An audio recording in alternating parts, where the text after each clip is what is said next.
everyone. Good afternoon. My name is Lindsay Torrico. I'm the Vice President of Policy and Advocacy at United Way Worldwide. And I am delighted to welcome you to our session on moving beyond the 21-day equity challenge. Hopefully you can all hear me.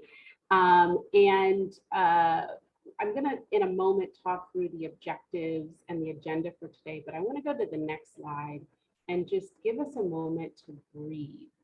Encourage us all to just kind of take a breath. I know sometimes we've got the stresses of work and family and everything that's going on in the world. So I want to just encourage us to take a moment and be present.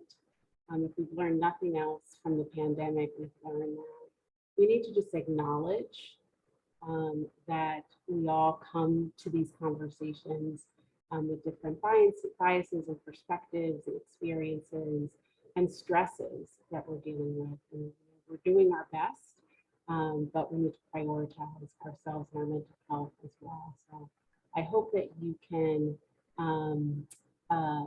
you find this session to be reassuring to you to keep doing the good work that you're doing, and you'll walk away with some practical tips and resources and guidance on how you can continue to do the hard work ahead. So I'm going to go to the next slide and just briefly review our agenda and our goals for today. And really what we're trying to do is do two things. One, we're going to spend some time in conversation with my colleague, Geniro Dingle, who leads our DEI work at United Way Worldwide, and just learn about what the 21-day equity challenge is, how it came about, and mainly we're going to focus on what does it really take to address the systemic issues in our community. Building awareness and understanding for these issues are important, but that's only the first step. So how do we take really a holistic view and a holistic approach to addressing these issues?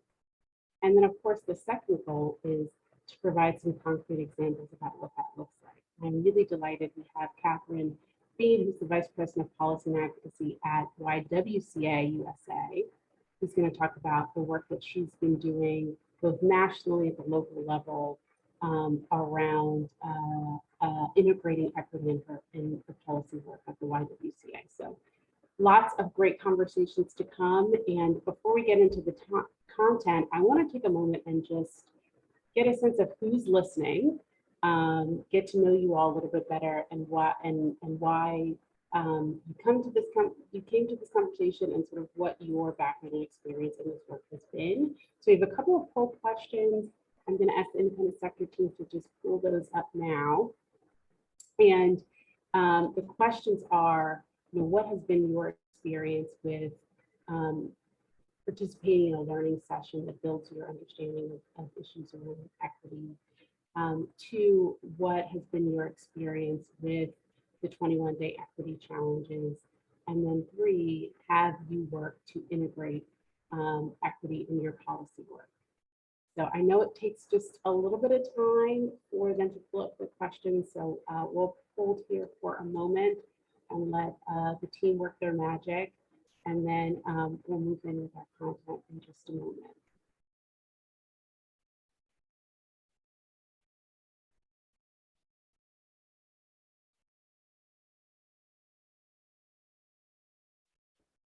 It may take another 10 minutes or so for them to pull full slides, so just hold tight for a second.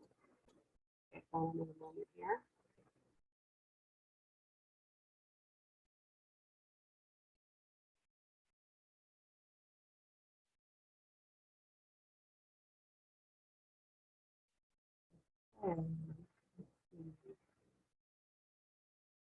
Let's see the questions soon.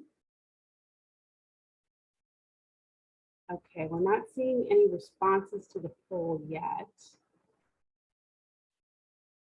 And that's okay if the poll doesn't work, we'll move along.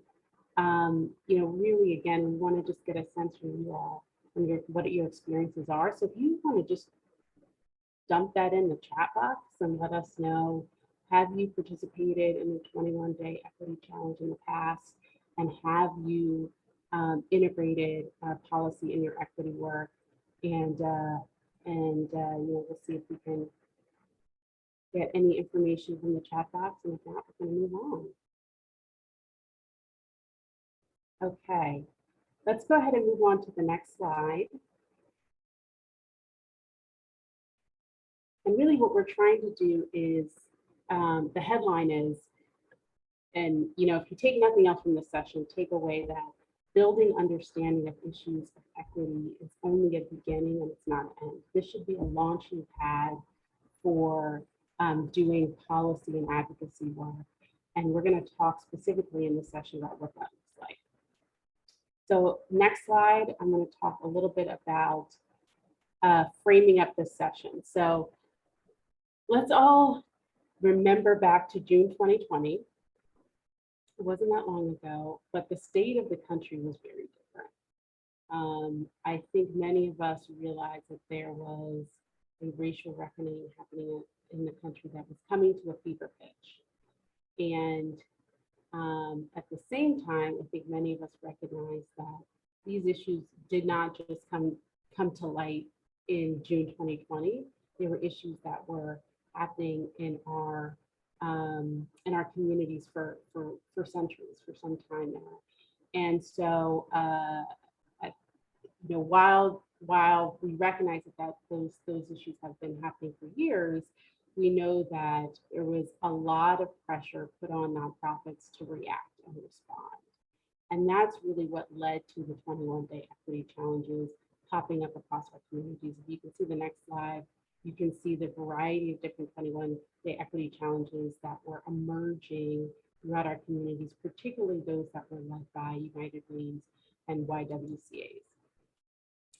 And I think the question for many of us is, where did this come from? Where did this concept of the 21-day equity challenge come from? I'm going to ask Geniro to join me in the conversation.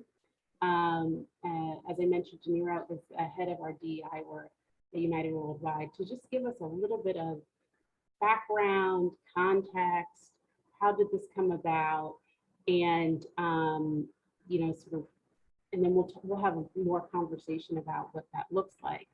But Geniro. Absolutely. So appreciate that, Lindsay, and happy to be here at Upswell, speaking with all of you. So just want to share that the 21-day racial equity challenge was introduced to United Way Worldwide through our partners at Interaction Institute for Social Change a few years ago. And they were introduced to the challenge through some of the equity work that they were doing with a food sector nonprofit in New England. And so they came across this challenge from the great work of Dr. Eddie Moore Jr., who co-developed it with Debbie Irvin and Dr. Margaret Pinnock. And so the 21-day racial equity challenge, as they created it, was actually the 21-day racial equity habit building challenge.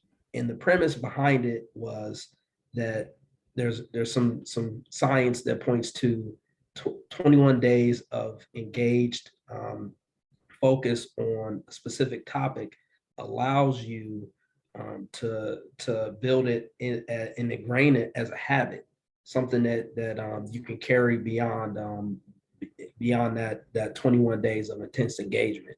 So the idea was that by engaging with equity,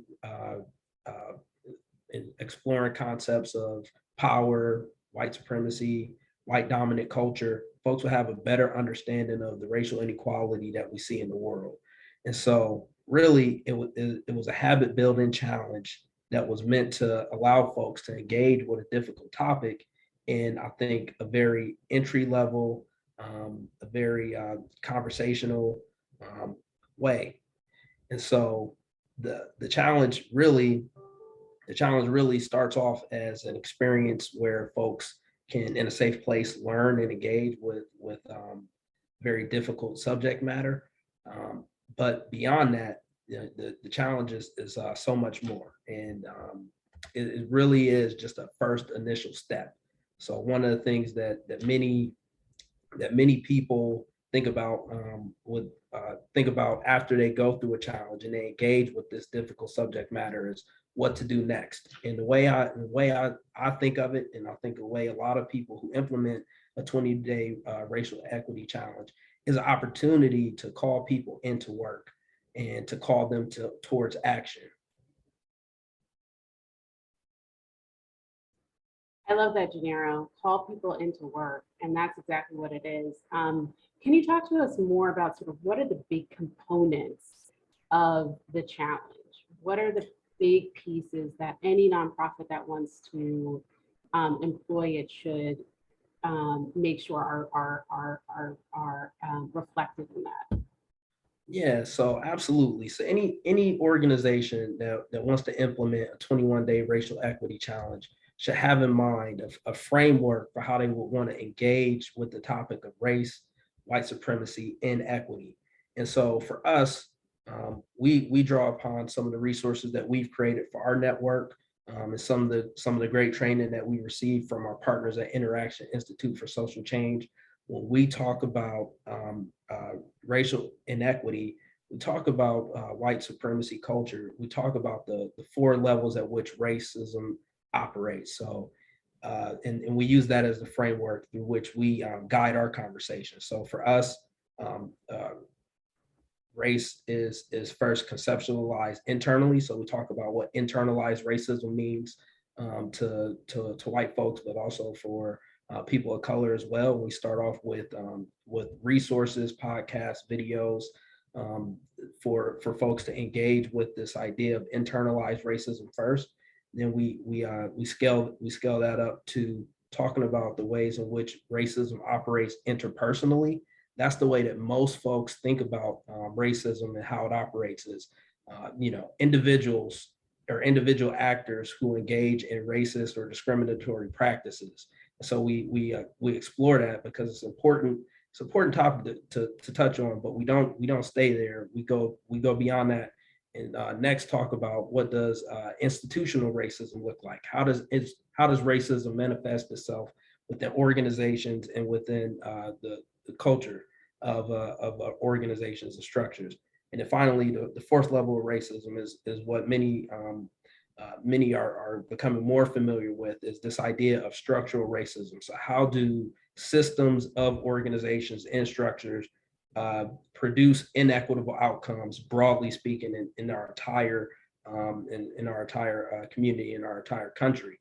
And so our framework is really focused on guiding folks through understanding racism and how it operates at many different levels. And I think that for any organization that's going to engage in this work, you kind of have to think through a learning journey or a learning path for your participants, and leading them towards an outcome that you think will be meaningful for them at the end of their experience. So specifically for us, we want to get folks beyond thinking about racism and as an interpersonal battle or struggle, that they're individual actors who are causing racist incidents to occur, and we only need to shun those folks from society, and really thinking about how do systems and structures operate to create racist outcomes for a great many of people, specifically people of color in the U.S. context. So that's the learning journey that we offer in our 21 Days Race Equity challenge. And so once you have that learning framework, you want to map out the content that you'll use. As many of you who've been through a challenge know, it is quite challenging to engage in this topic for 21 days. So you want to map out content that allows folks to participate in various ways. So for us, we use all forms of media throughout our challenge. We introduce podcasts, videos. We link to articles and different texts for folks to explore. And the idea behind that is people learn in different ways. So we want to allow folks to engage in the challenge in a way that works best for their lifestyle and their ability to actually get through it. And also it's just engaging to work with, I think, a breadth of resources in a variety of ways. Something else that folks should keep in mind as they're implementing the equity challenge is plan for ways for folks to engage throughout the challenge and beyond. So what I mean by that is, as people begin to explore the topic, and get grounded in a deeper understanding of race equity, white supremacy, white dominant culture, they begin to have questions begin to have questions, and want to engage in the deeper and more meaningful conversations. So it's important, that you offer some touch points for folks to engage. The original challenge asked people to journal their experience every day. For the challenge that we hosted, check-in sessions every 3 or 4 days, where we would ask folks to journal as we finished a topic area. And we even hosted weekly conversations to wrap up each section of the challenge that we had. That's awesome, Geniro. And I love this idea of the learning journey that folks are going through. As we think about, bringing it back to the focus of today's session, we want to think about how you move from a learning journey to an action journey, right? And how you kind of provide an activation point at the end of that journey, or maybe throughout that journey, that gives people tangible things that they can do. So can you talk about what you would recommend that nonprofits do to provide that activation point? How do we not just build understanding for the sake of building understanding, but how do we do it in a way that actually leads to real systemic change? Yeah, absolutely. I really love that question. So engaging beyond the challenge. What do you do? So I'll share that. When I went through my first challenge,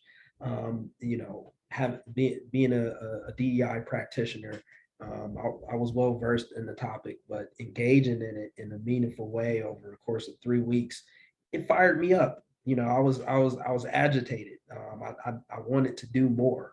I often think of Frederick Douglass and what he said, about working against white supremacy is you have to agitate, and you have to agitate towards action. And so I appreciated the challenge as a great way to agitate, but I needed some direction on what to do with the fire in my belly that I had after this meaningful engagement. So one of the things that nonprofits should definitely do is offer resources and support for participants to deepen their understanding, advanced level conversation about these topics, especially as it pertains to your work. So for us at United Way, many of our local United Ways have hosted 5-day equity challenges where they talk specifically about health equity or education equity, or financial equity.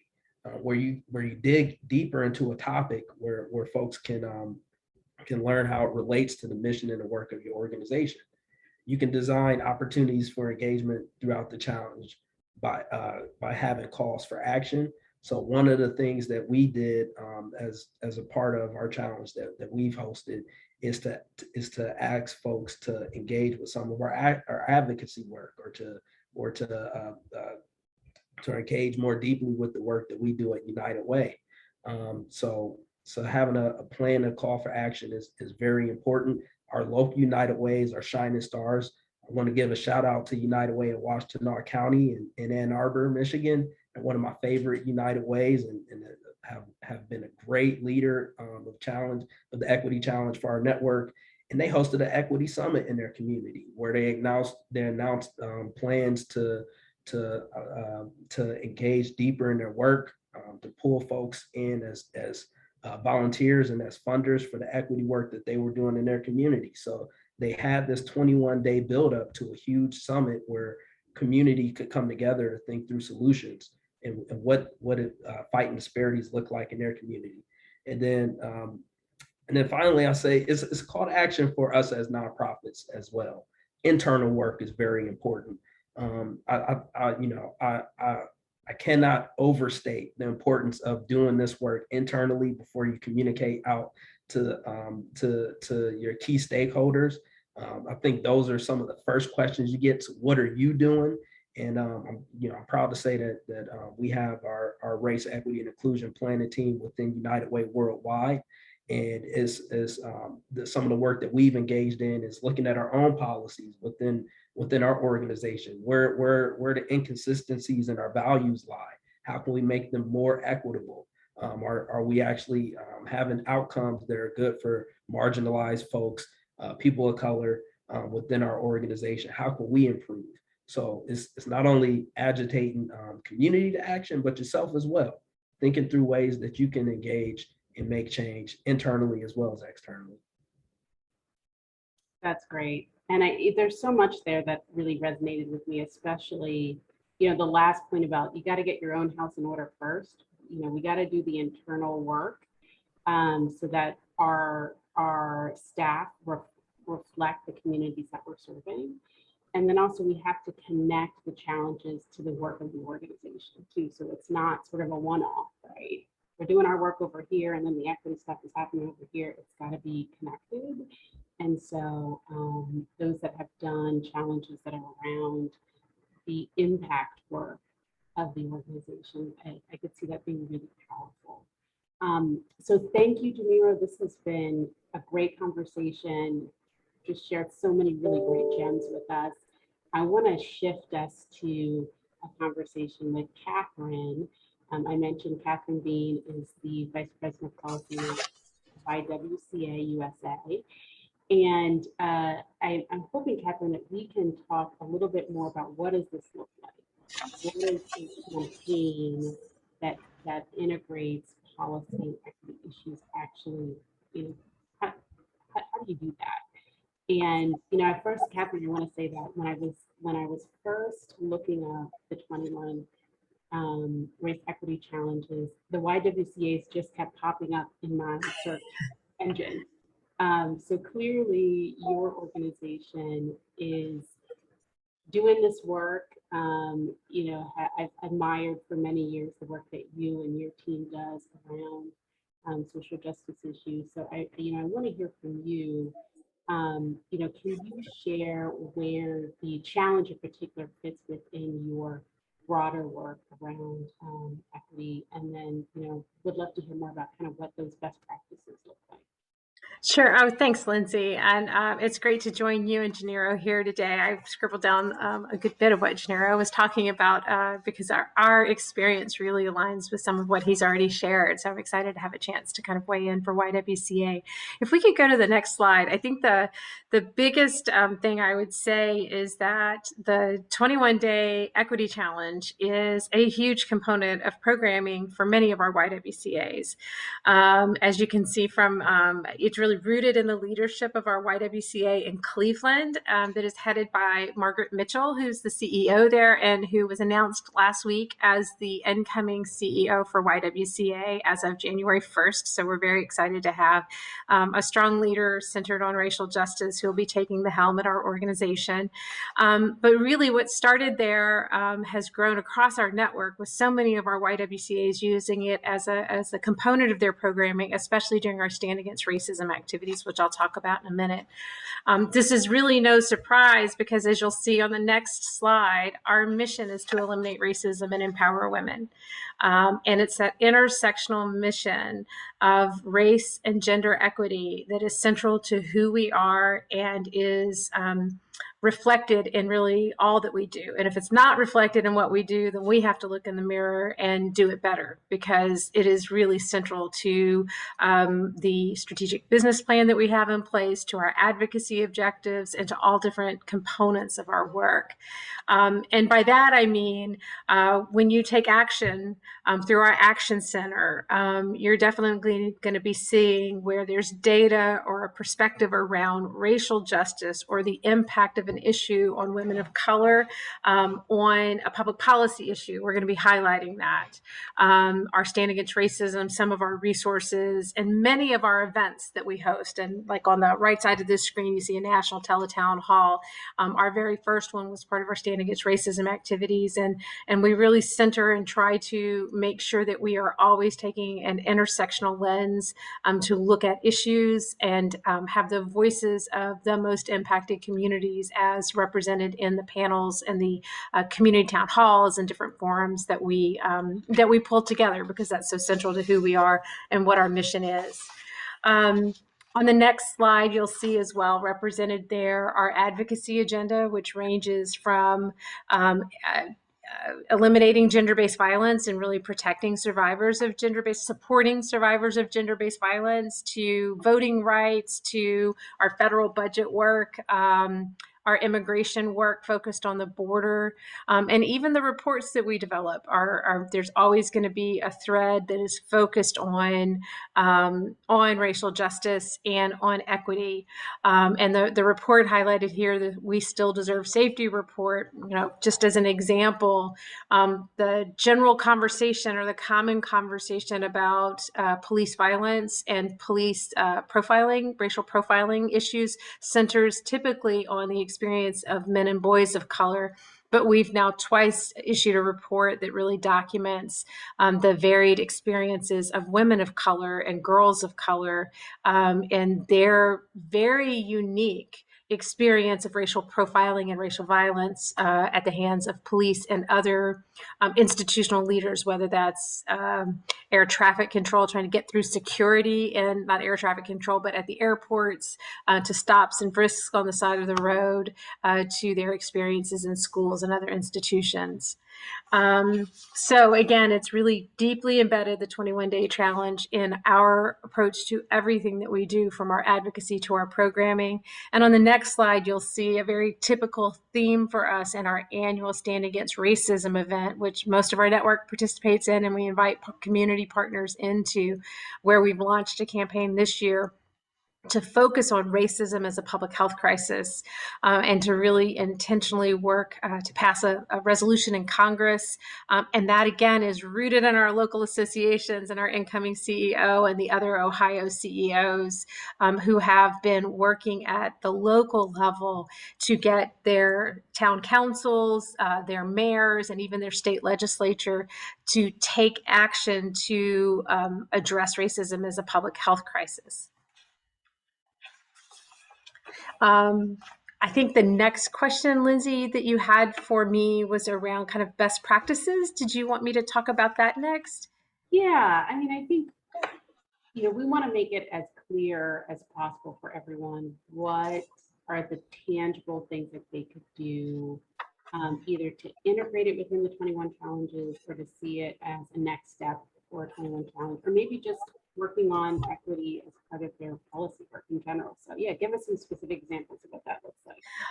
Sure. And what I've got are kind of a series of local associations to highlight, right? So on the next slide, you're going to see YWCA Central Massachusetts. And this is where I know I'm echoing what Geniro's already shared on my paper I have. Start inside. That's my note to myself, because starting inside to look at, having racial equity conversations within your own self and then within your own organization is absolutely critical to engaging in this work, and definitely a best practice from where I sit, to deepen one's understanding and your organization's understanding of oppression and racism, and the ways in which how your organization exists, right? How it sets policy, how it, what policies it decides to advocate on, those kinds of things are it's really important to examine. I know that we here at YWCA USA in our national office actually had a fairly comprehensive series of racial equity workshops that allowed us, working with a consultant coming in to work with us, to be exposed to the same readings and reflection and journaling and conversations over about a 3-month period of time, so that we were actively grappling, even as an organization committed to with a mission like ours, that we were actively grappling as a staff with what oppression is, making sure we had common understanding and common knowledge of racism, and then looking to our teams and to the work that we do to see how that may or may not be present. And if it is present, what do we do about it? How do we address that in a meaningful way? So these racial equity workshops that some of our locals offer and really spearhead in their communities is, from our own experience, something that's super important as a basic premise of best practice. I think on the on the next slide from YWCA Madison, I'd share that a couple of things. YWCA Madison is a real leader in their community as well as our network on race and equity work. But that didn't emerge overnight, right? You can see here just a sampling of the kinds of things that they offer routinely, from training and community forums, learning resources, a variety of different engagements that they have. But they got from a start to here with a really fleshed out and fully staffed set of initiatives and programs, because they were attentive to strategy, capacity, and sustainability, right? They've made a long-term commitment and developed a strategy to advance that long-term commitment instead of taking a one-and-done approach. So the 21-day challenge is a great introduction and sometimes refresher, right, on race equity issues. But if that's all you're doing, that can be okay. But it's better, and it's, I think, a best practice to have that as a component in a longer-term strategy, one tactic out of many that you might utilize to raise awareness, to achieve the organizational goals that you might have for yourself. From where YWCA sits, we definitely see the 21-day challenge as an entree point and not an end in and of itself. Another thing that comes to mind from the Madison example, but as a best practice as well, is really thinking about to what extent you need a board decision or commitment, especially if you're in a nonprofit or charitable organization. Is there value to engaging your board and having your board fully own the commitment your organization is making? Because here's the deal. They're the ones who are always going to approve the budget. And remember, I started this slide by talking about strategy, capacity, and sustainability. And those last two, capacity and sustainability, are only possible if your budget backs it up. What gets funded is what gets done. And so I look to YWCA Madison and these kind of best practices as things to think about as you think about, not just putting your toe in the water for a one and done, but putting your whole foot, your whole leg, and stepping full forward into race equity work. The third, in terms of best practices, I'd point to is YWCA Pittsburgh. They have really honed, and that's reflected on the next slide. They've honed in on a very specific and consistent set of programming that they call Action Conversations on Race. And they have made a strategic decision and have the sustainability and capacity for supporting these action conversations on race over the long haul. It's aligned with their presence in the community, aligned with their strengths and their partnerships to be able to convene conversations and to bring partners in to help make the conversations real, right? No one organization can do this by themselves, and there's plenty of race equity work to be doing. So to be in partnership with others, framing the conversations, inviting others into the conversation is something that we've seen them be very particularly adept at doing.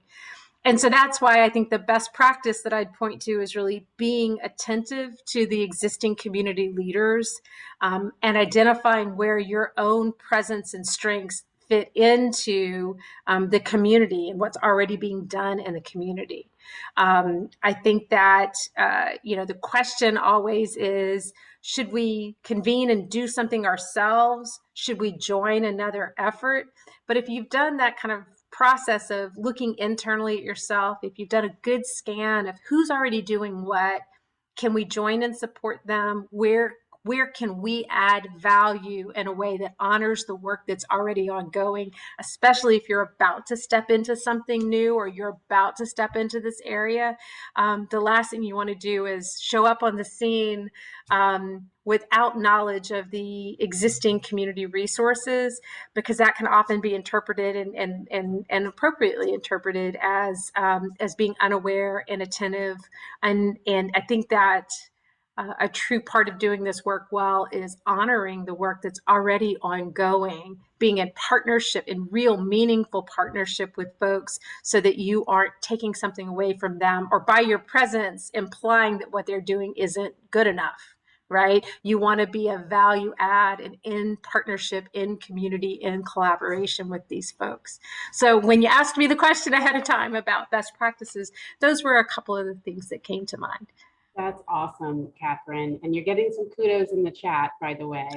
Great. For the work that YWCA is doing.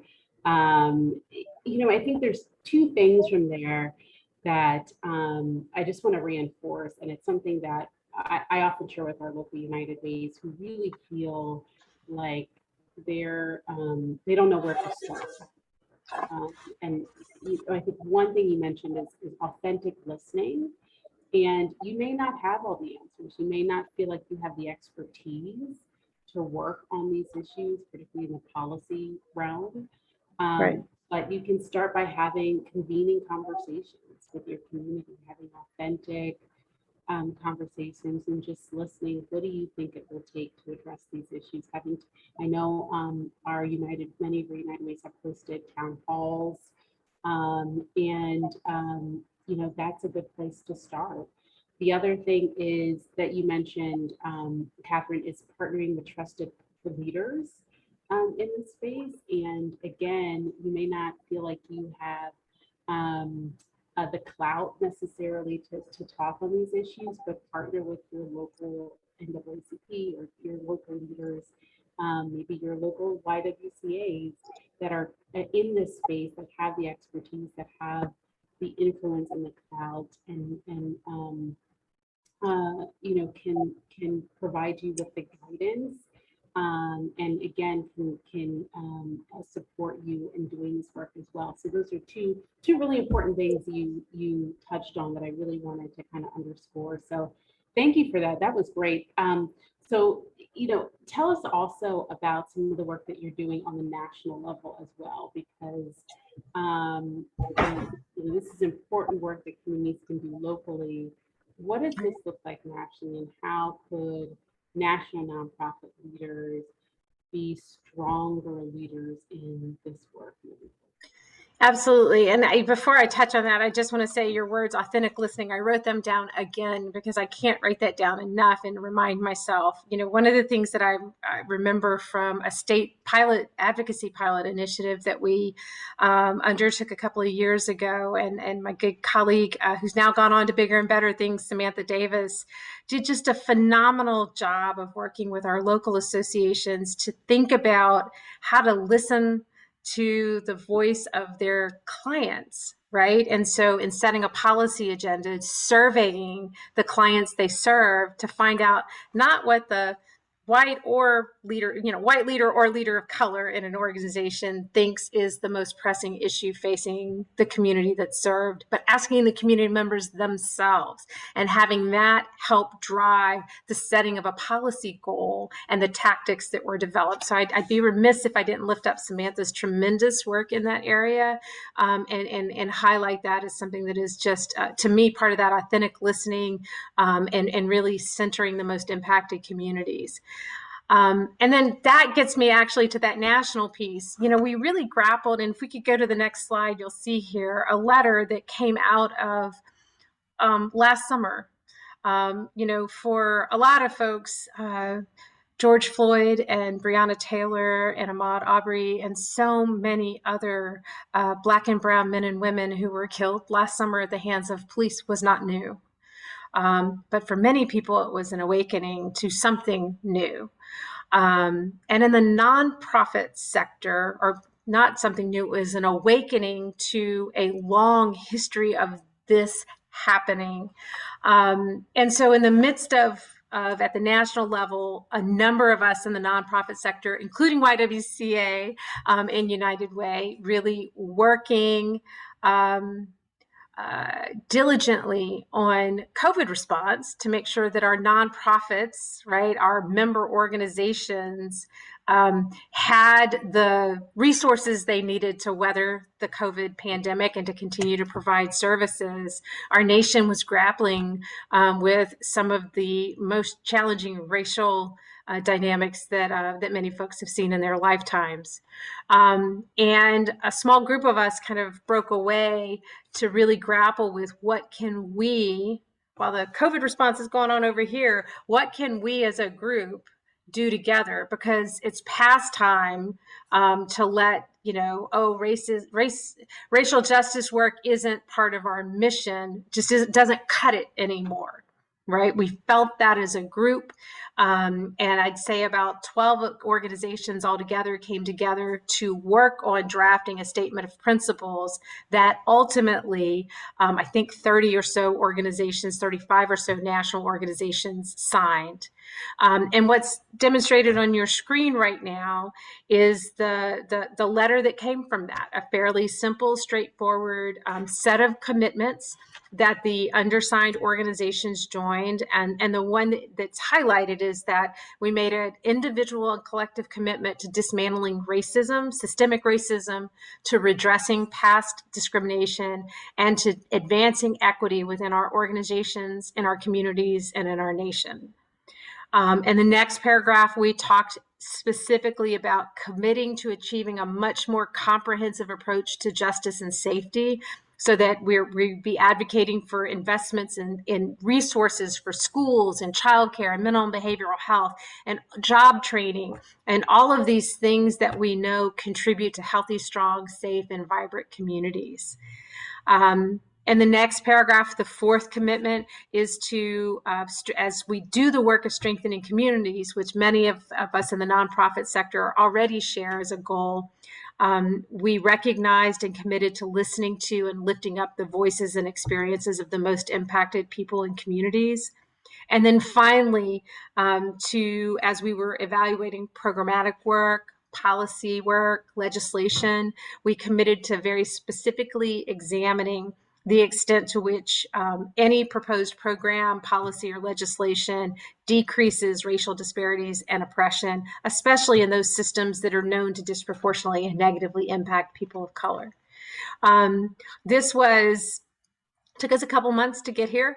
For some of us, it's not strident enough. And for others, it was a real stretch because it's not where the organizational leaders were comfortable, because doing race equity work isn't a part of their DNA.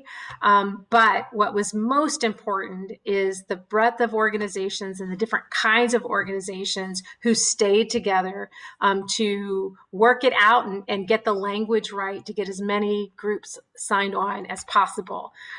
In the last couple of weeks, this has been reopened. And the reason that I mention it specifically, because especially if you're trying to get started, in addition to thinking about the 21-day challenge, in addition to maybe joining YWCA's Stand Against Racism next April, which we'd love for you to do, I think that looking at this document and thinking about, could we adopt something like this for ourselves? Can we as an organization make these commitments? Could we join this national statement? That those are, this is a conversation that should be alive in our sector. It's an important conversation to have. And then as individual organizations move forward, they can implement. I was actually, one last thing, I was in a policy meeting with independent sector, and I heard Jeff talk to, I don't know, somebody else in the call. So when we did the race equity analysis, analysis. Can you remind us what we found? And I'm like, they're implementing that. It's become seemingly a regular part of business to take the idea of evaluating racial equity when they are taking a stance on a piece of policy. And that's where we want to get to, where this is ingrained in and just part of the culture of our nonprofit organizations.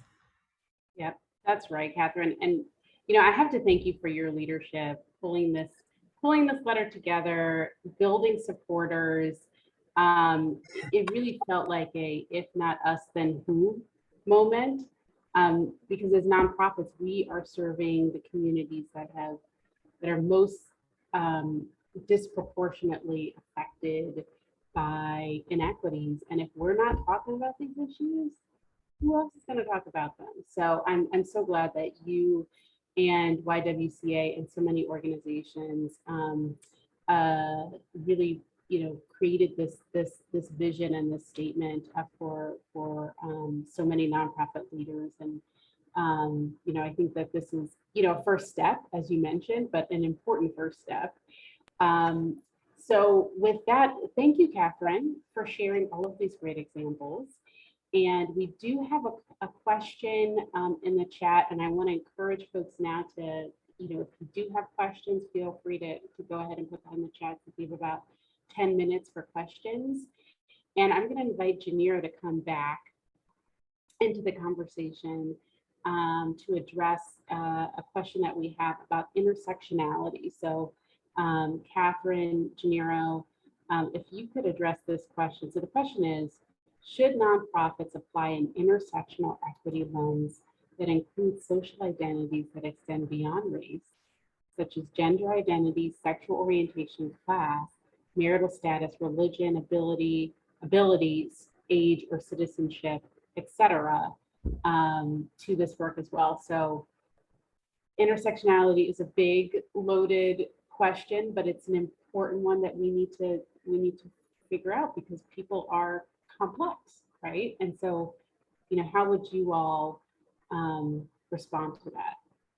Absolutely, it is a great question, and I think the simple answer is yes. Intersectionality should absolutely be taken into account as organizations begin to apply equity to their work. And so I'll complicate things just a bit, just to share what that looks like for us at United Way Worldwide and for our network. We're very mindful that people hold multiple identities, and unfortunately, folks hold multiple identities that are marginalized within our society.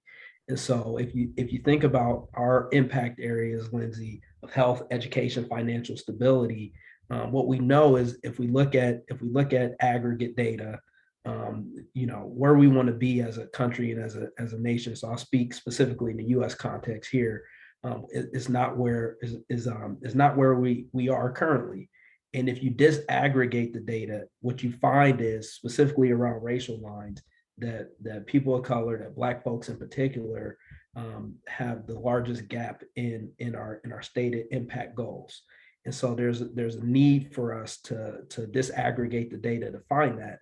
And so what the question of should we apply intersectional lens goes a step deeper and say, so should we disaggregate our data and look at issues within our communities across a whole host of identities? And the answer is absolutely, because what you'll find in health outcomes, education outcomes, and financial stability is that there are gaps even intra-community that we need to pay attention to, gaps between folks with multiple marginalized identity, women in specific communities, even within people of color, predominantly Black communities, face even more inequity than Black men or men in aggregate.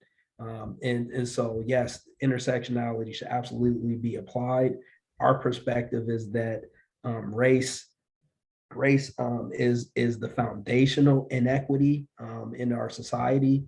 I'm very grateful to the great suite of research out there that exists that kind of bears that out to be the reality that race was the foundational way in which we codified or stratified our society. But we're mindful that other folks have marginalized identities, and that should absolutely be factored into the work we do.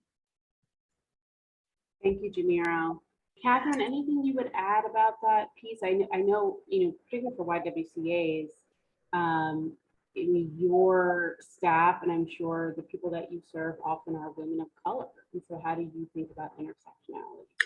Absolutely. And I think it is an absolute yes that we should be looking at these different dimensions of social identity. And to me, the guiding, as I was listening to Geniro and saying, yes, yes, yes, I was also kind of noting to myself that, when I think about who to include in that intersectional analysis, it's like, who's been marginalized, right? Who's historically been oppressed or excluded from opportunity, right?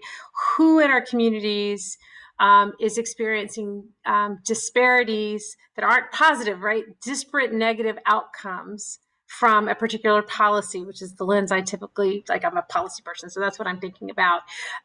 Who is not given access, opportunity, or is negatively impacted by policies overwhelming. And when you look at things from that lens, then most of what's in this question certainly are dimensions of social identity that should be explored. And for us as an organization, while we talk about women's empowerment, we look at gender and are fully supportive of LGBTQ plus rights. We are looking to and have especially over the last decade and beyond, been very much doing the internal work to think about our language and how we can be more inclusive. And I want to acknowledge, some people look at YWCA and you think the religion piece and you're like, oh, well, you're a Christian organization. We're 162 years old. Our roots are certainly as a Christian organization, candidly as a white Christian women organization. But for more than 50 years, we have operated as a fully inclusive organization, whether you have any religious identity or no religious identity whatsoever.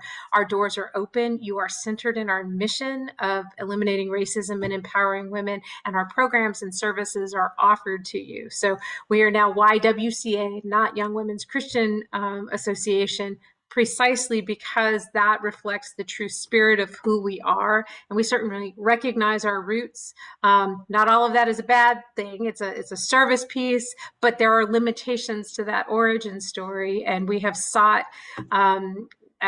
for more than 50 years to really make sure that we are recognizing that we have to be intersectional and more fully inclusive than perhaps we were in our origin. So I just share that as well as a commentary on ourselves, but also just as a comment on the question as it was posed to us. Yeah, that's great. That's great to know. And like YWCA, we all have our journeys, right? Our equity journeys and how we're evolving and changing. So it's good to hear how the YWCA has done that. I have another question for both of you that's come in the chat, and it's expanding on the conversation Catherine and I had about authentic listening.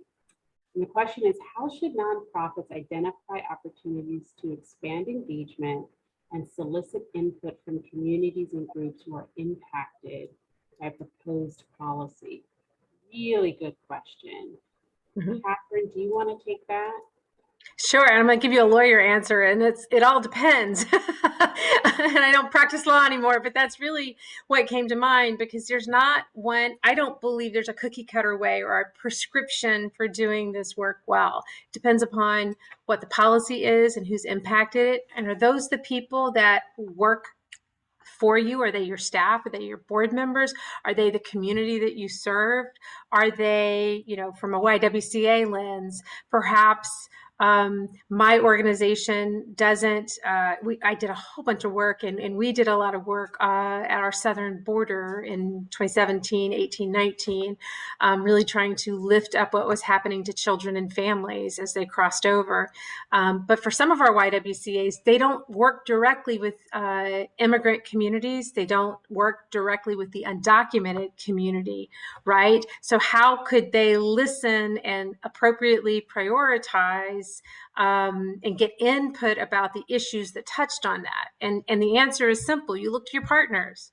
You know, there are undocumented folks in every community. There are immigrant community populations. There are racial minority communities in almost every city and town. And so if you're not in communication with whoever's at the heart of the policy you're trying to weigh in on, then you got to figure out who is in touch with those folks and then ask.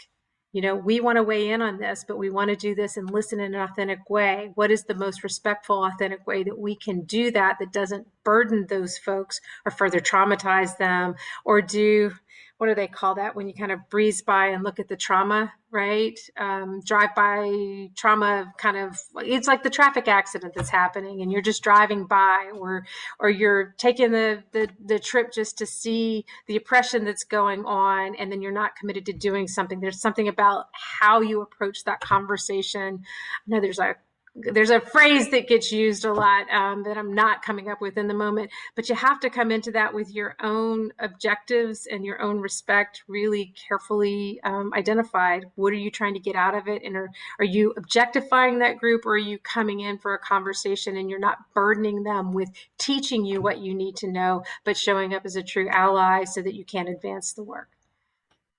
Beautifully said. And I have a feeling Geniro has something he wants to say to add to that. Because Geniro, this is something that you say all the time so well, is this quote around not about us without us. Absolutely. We gotta engage the Yeah, people that I appreciate in the advocacy. So let me stop and let you talk. Yeah, I appreciate it. I mean, I couldn't have said that any better. That phrase came to me from my organizing days back in the day. Lindsay, is nothing about us without us, in the sense that if you're going into a conversation for any type of community change, whether it's whether it's some sort of policy change or any sort of change in community, that you shouldn't be sitting at that table if you haven't already had conversation with the folks who are going to be the most impacted by the decisions made at that table. So, to me, I completely agree with Catherine that it absolutely depends. There are moments when things happen, or an executive order gets signed, or some sort of policy gets announced, that you have to be very responsive, and you should state your values, especially if it's something that is demonstrably false or inequitable or racist. But there are other times when you're trying to activate for change, that you should have the people most affected in the conversation at the very beginning. As soon as you imagine, hey, we want to go about changing something, that's when people in the community that are most affected need to be at the table. Yeah. Go ahead. No. I was just going to add that one of the things that comes to mind is I work for an organization where I get to talk about racial justice all the time. I've come here through a career. You don't know about me, but I will share that, I've been married to a Black man for 27 years. I've got 4 Black sons. I have a lot of life experience in this area, and I still make mistakes. I still mess up. And the thing I want to share for folks, especially white folks who want to be allies, is you're not going to get it right all the time. And that's why where we started this conversation about doing the inside work first for yourselves in your organization. Sorry, the cat knocked something over. The inside work is so critical because you have to be able to come at this with a sense of humility and learning. I still have a lifetime of learning to do. I have made mistakes. And it's not always easy, but part of that authentic listening is being able to say, I don't understand. I don't know what I don't know. I'm not going to burden you with teaching me everything. But if I bump into it, if I step in it with you, being able to pause and be authentic in that moment to say I made a mistake. And you may or may not get forgiveness from it, but you at least have to bear that and know that you're entering territory we can't further burden or traumatize folks who already experience oppression every day. So I just share that as we all have a lot to learn. It's scary, but do it anyway, because this is what's going to make our world better in the long term, to use a little Pollyanna-ish ending to that. Thank you, Catherine. I think that's a great way to end it. And, thank you for sharing your personal story. And I as you mentioned, it's about listening and learning, and also looking for grass tops leaders, as you mentioned, who may not, even if you don't have direct engagement with those that have the lived experience of going to those grass tops leaders. I know that there's a question about resources for effective bottom-up practices, which we didn't get to, but hopefully some of the great examples that Catherine shared are a good starting point. And then let me just go to the next slide and kind of try to wrap this all up as much as I can. Mostly, I just want to thank Catherine and Geniro for their just really valuable comments.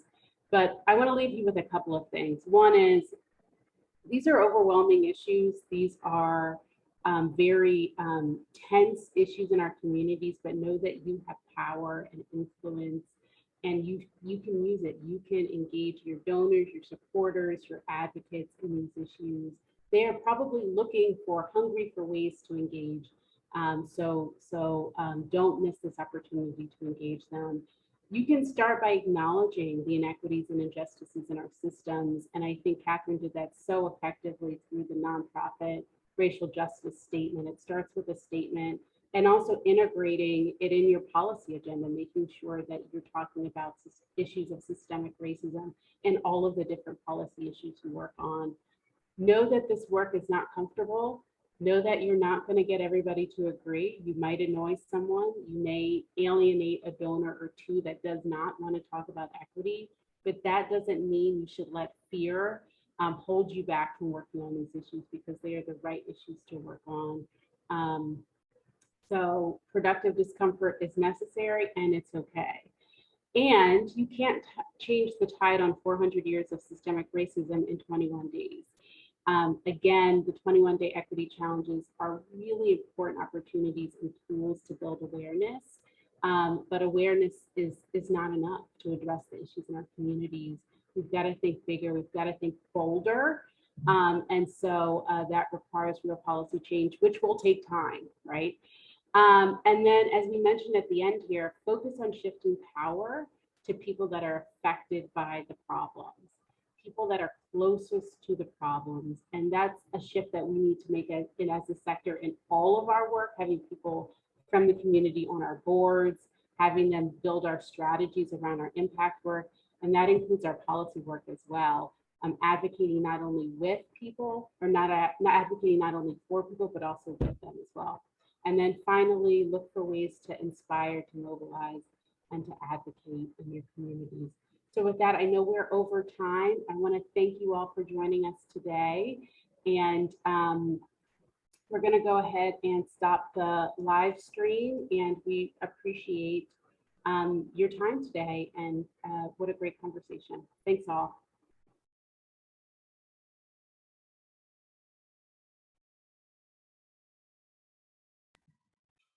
Thanks, Geniro. Thanks, Lindsay. Thank you. Thank you both. Great conversations.